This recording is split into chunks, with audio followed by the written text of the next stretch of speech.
Hi everyone, this is Willow Winter. Today I'll be reading you Romeo and Juliet by William Shakespeare, the adapted version by Anna Claiborne, illustrated by Jana Costa. If you want to go straight to the story, please look at the timestamp. So, as I said before, this one is the adapted version. So it's a retelling of Romeo and Juliet for easy reading. So it's, you can read the story to children aged between 8 years old and 12 years old as well, which is really nice. I know I wasn't quite sure. I didn't show this book when I did the showing you the books that I'm going to read for the Reading It to Sleep series, because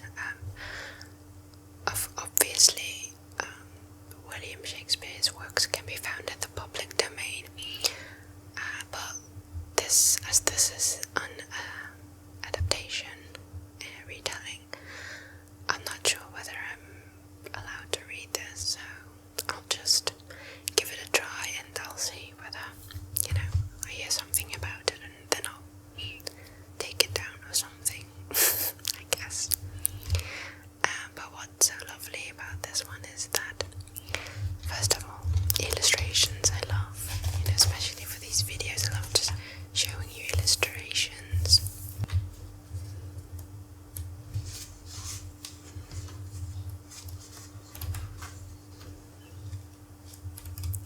And it also has an introduction of the characters, so you'll know exactly who's who. And it's not too long, and easy to understand.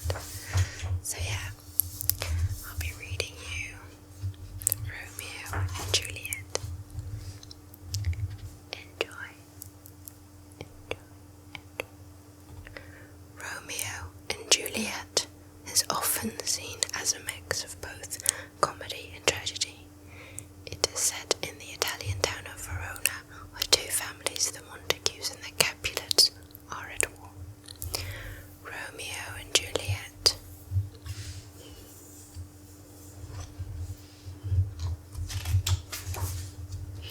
So let's look at the characters first. So, old Montague, head of the Montague family, adores his son Romeo. Count Paris, nobleman, engaged to Juliet, Prince Escalus, ruler of Verona, annoyed with the constant quarrels between local families. Romeo Montague, heir to the Montague family, falls in love with Juliet at first sight. Mercutio, good friend of Romeo and Benvolio, flamboyant and quick-witted. And Benvolio, Romeo's cousin, friends with Romeo and Mercutio, a peacemaker. Okay. Friar Lawrence, an old monk, tries to help the young couple. Lady Capulet, Juliet's mother, wants her to marry Count Paris. Friar John, Friar Lawrence's friend. Juliet's nurse has cared for Juliet since she was a baby. This is Juliet Capulet, just 13 years old when the story begins. Tybalt, Juliet's cousin, hot-headed and argumentative. Old Capulet, head of the Capulet family, a strict father. Okay, let's go on. So, 6 chapters.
searching for his son Romeo, but he only found Benvolio, Romeo's cousin. "Don't worry, uncle," said Benvolio. "Romeo wasn't fighting. He's too sensible."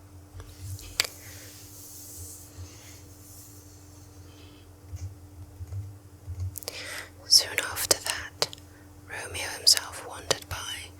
Benvolio was telling him what had happened when someone spoke behind them. "Have you heard? Old Capulet is holding a mass ball tonight."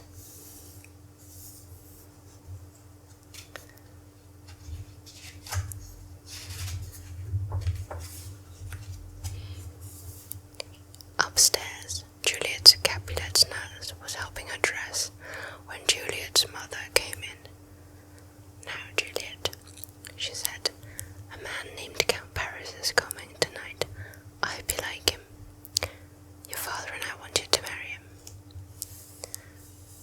"Oh, Juliet, sweetheart," squealed the nurse. "You're to be married. How exciting." Juliet was horrified. She was only 13. She wasn't ready to get married, and what if she didn't like Count Paris? But there was no time to argue. The party was about to start. Straightening her dress, Juliet went down the grand marble staircase to the banqueting hall.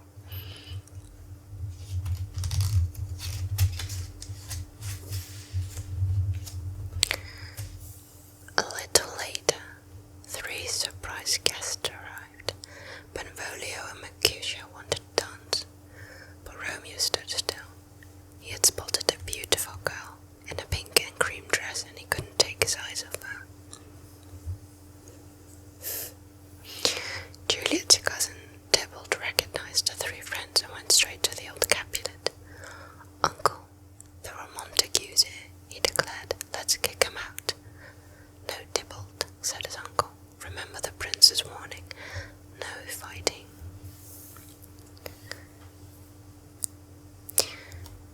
So this is an original quote from William Shakespeare's work. "Did my heart love till now? Forswear its sight, for I ne'er saw true beauty till this night."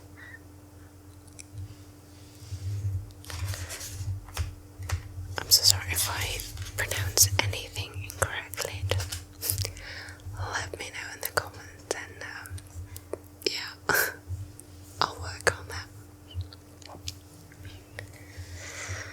Romeo saw the girl leave the hall and followed.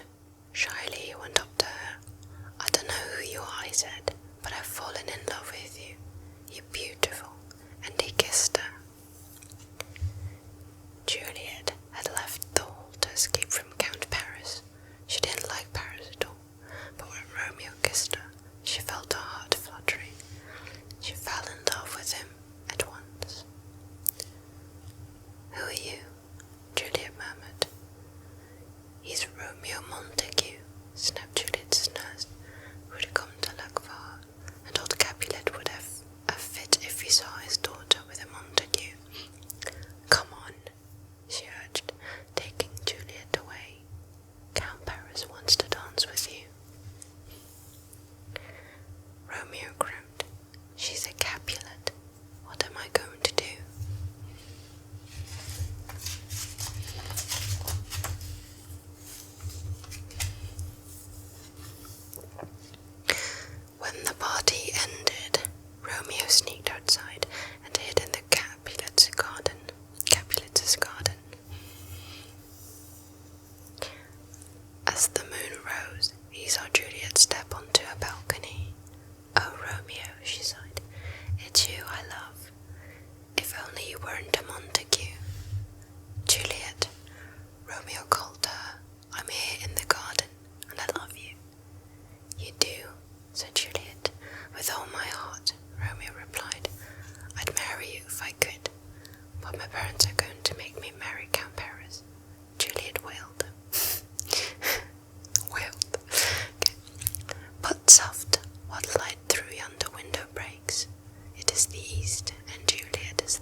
said Romeo.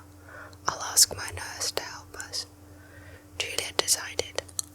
Send me a message tomorrow. I will, Romeo promised, but now I'd better go. Goodbye, Juliet. Parting is such sweet sorrow. Chapter 3. A Secret Wedding. The next morning, Romeo went to visit Friar Lawrence. The friar was a wise monk who made medicines and helped people with their problems.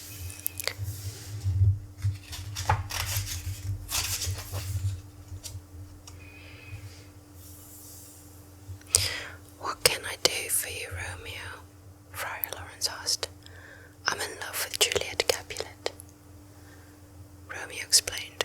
I know our parents won't like it, but we really want to get married. Then I'll help you, the friar said kindly. When your parents find out you're married, it might help stop the fighting. If you both come to my house this afternoon, I'll marry you in secret. Romeo was delighted. He ran to the market square to find Juliet's nurse and gave her the message.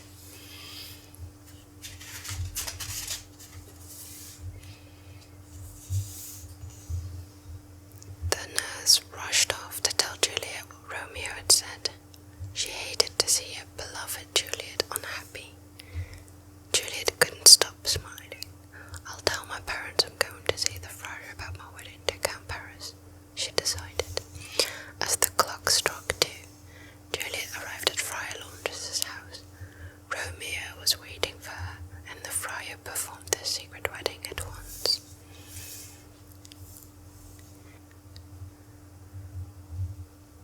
You hands to Friar Lawrence's cell. There stays our husband to make you a wife.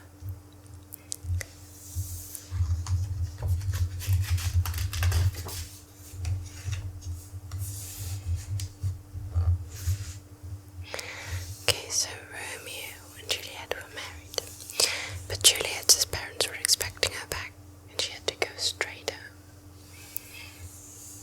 So Romeo went to look for Benvolio and Mercutio. He found them in the market square, arguing with the Tybalt Capulet. What's the problem? Romeo asked.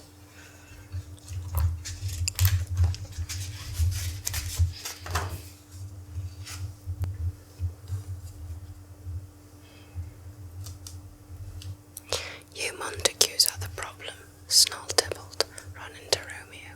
You sneaked into our party and I'm going to make you pay. I challenge you to a duel. I refuse, Romeo replied. You know the prince said no fighting. You're afraid to fight, Tybalt taunted him. Don't speak to my friend like that, said Mercutio. Oh, so you want to fight instead, do you? Tybalt shouted, drawing his sword. Mercutio drew his too, and they started fighting. Stop it, yelled Benvolio. He and Romeo frantically tried to pull the pair apart. They were too late.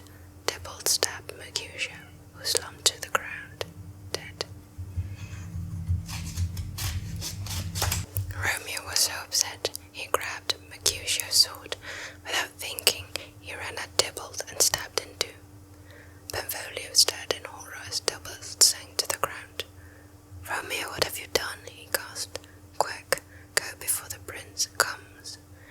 Romeo dropped the sword and ran for his life. Chapter 4. Escape to Mentor. When Prince Escalus arrived, Benvolio told him about the fight. The prince was angry, but he could see that Tybalt was mostly to blame. Romeo shall not die, he said. I'll banish him instead.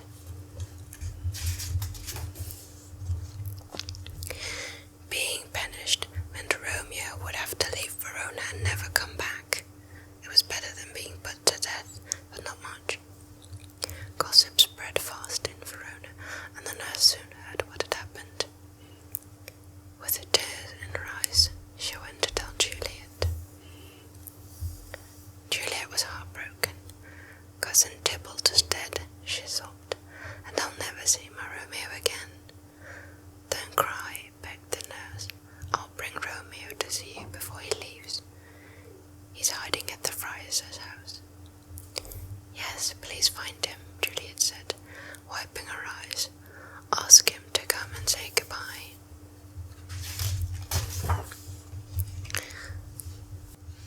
The nurse went straight to the friar's house. Romeo looked as if he'd been crying too. "Romeo, you should be grateful," said Friar Lawrence. "The prince has spared your life." "But I'm banished," said Romeo, "and I want to be with Juliet." "Go and see her tonight," said the friar, "but make sure you leave Verona by dawn. Head for the city of Mantua. After a while I'll talk to the prince. I'll ask him to forgive you and let you come home. The nurse smiled at Romeo, "and I'll tell Juliet you're on your way. Heaven is here, where Juliet lives."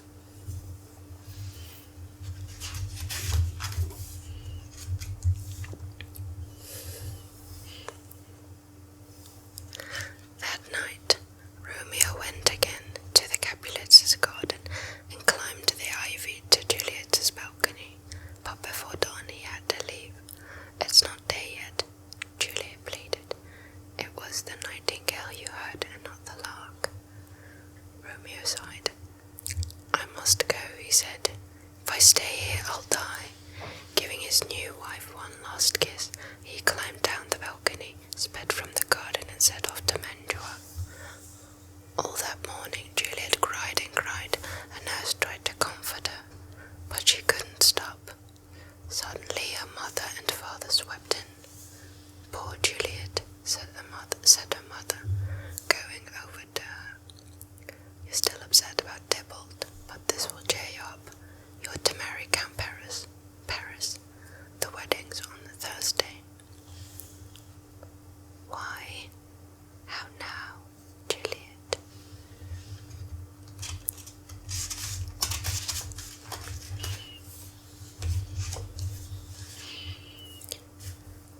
"Thursday," Juliet gasped. "It was so soon. I don't want to marry Count Paris. Please don't make me." Her father scowled. "I won't marry him," Juliet shouted. No. "What do you mean, no?" said her father angrily. "You'll marry Count Paris on Thursday and that's that." And her parents left. "But I'm already married," wept Juliet.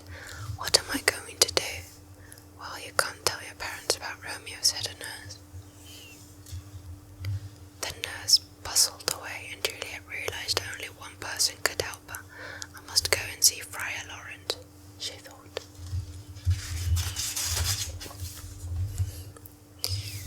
Chapter 5. The Magic Potion. Friar Lawrence was planting herbs in his garden when Juliet arrived. "Oh, Friar, please help me," she begged. "My father says I have to marry Count Paris on Thursday." "But you can't," said the friar. "You have to help." Juliet was desperate. "I'd rather die than marry Paris.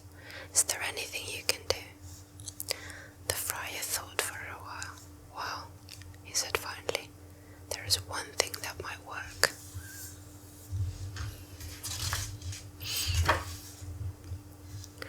"I'll give you a magic herbal potion." "I'll give you a magic herbal potion," the friar said.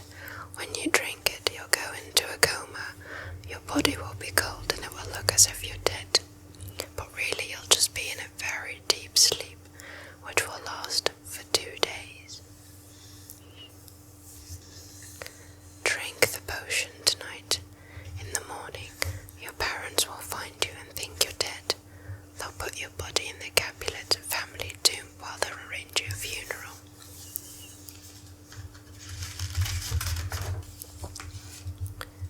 "Then what?" asked Juliet. "I'll send a messenger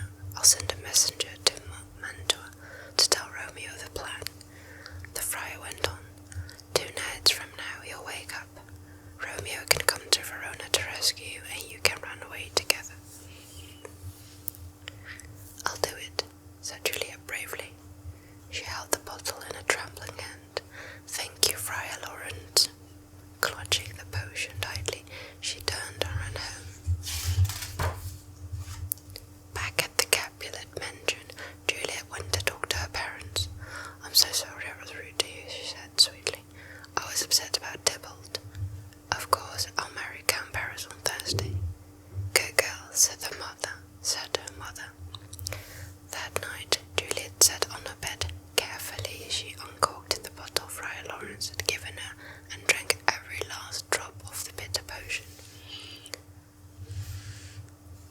I'm glad. A few moments later, she fell into a deep, deep sleep.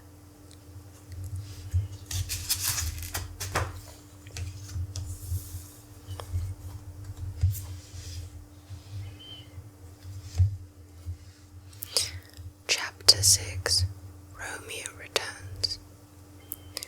It was just as the friar had promised. The next morning, Juliet's nurse found her cold body lying on the bed and screamed. She's dead. Juliet's dead. There'll be no wedding for my daughter, said old Capulet, trying to hold back his tears. Instead, we must prepare for a funeral. Carry a body to the family tomb.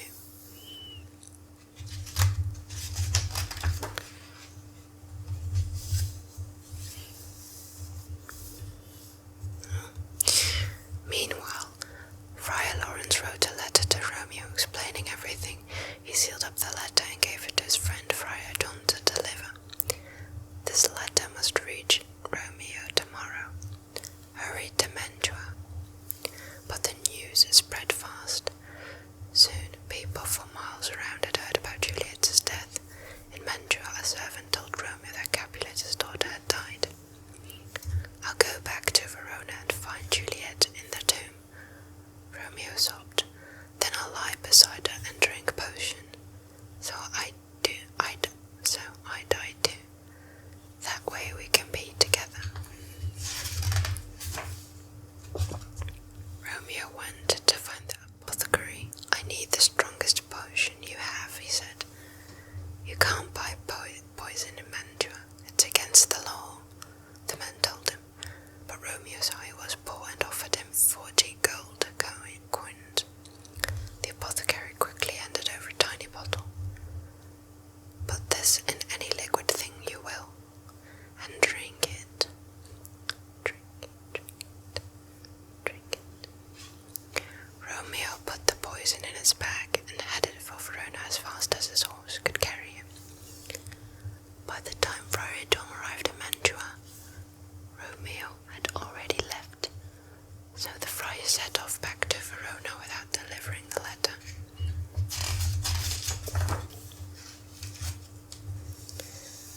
Late that night, Romeo arrived in Verona. He crept to the Capulet's house and found the entrance to the tomb, but someone else was already there. Count Paris. What are you doing here, Montague? Paris demanded. Juliet is dead because of you. You killed her cousin Tybalt and she died of grief. That's not true, Romeo cried. I loved him more than you did. You're trespassing, snapped the Count. Drawing his dagger, get out. He launched at Romeo. Romeo drew his dagger too and fell back. Count Paris gasped and fell to his knees, dying. Oh, I am slain.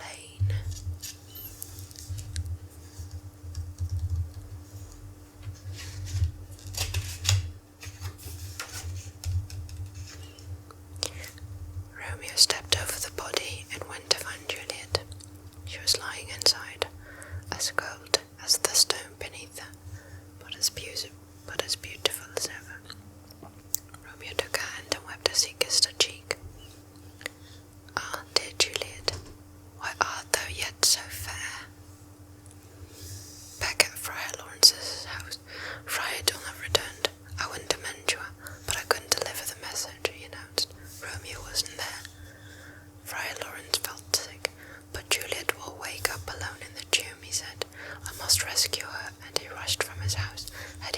Capulet tomb.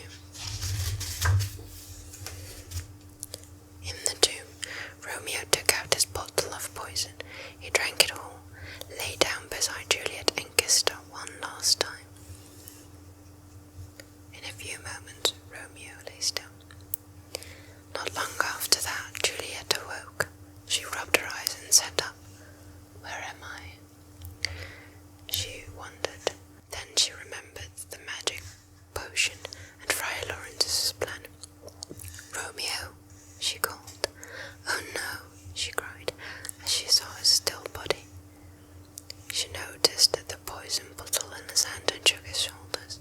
He didn't stir. Juliet realized what he'd done. "Oh, Romeo," she sobbed, "I can't live without you. I'll kiss your lips and poison myself too." She then heard a noise. Someone was coming. "Yeah, noise. Then I'll be brief. Oh, happy dagger." Juliet grabbed Romeo's dagger before anyone could arrive to stop her. She plunged it into her heart and collapsed on top of Romeo. Friar Lawrence burst into the tomb, followed by soldiers and servants. They were too late. Romeo and Juliet were dead. The friar summoned the Capulets, the Montagues and Prince Escalus and told them the whole sad story. The prince turned to the two families. "See what your hatred has done," he said. "Romeo and Juliet have paid the price for your feud." Old Capulet and old Montague agreed to bury Romeo and Juliet side by side. Wiping away their tears, they promised that their families would never fight again, for never was a story of more woe than this of Juliet and her Romeo.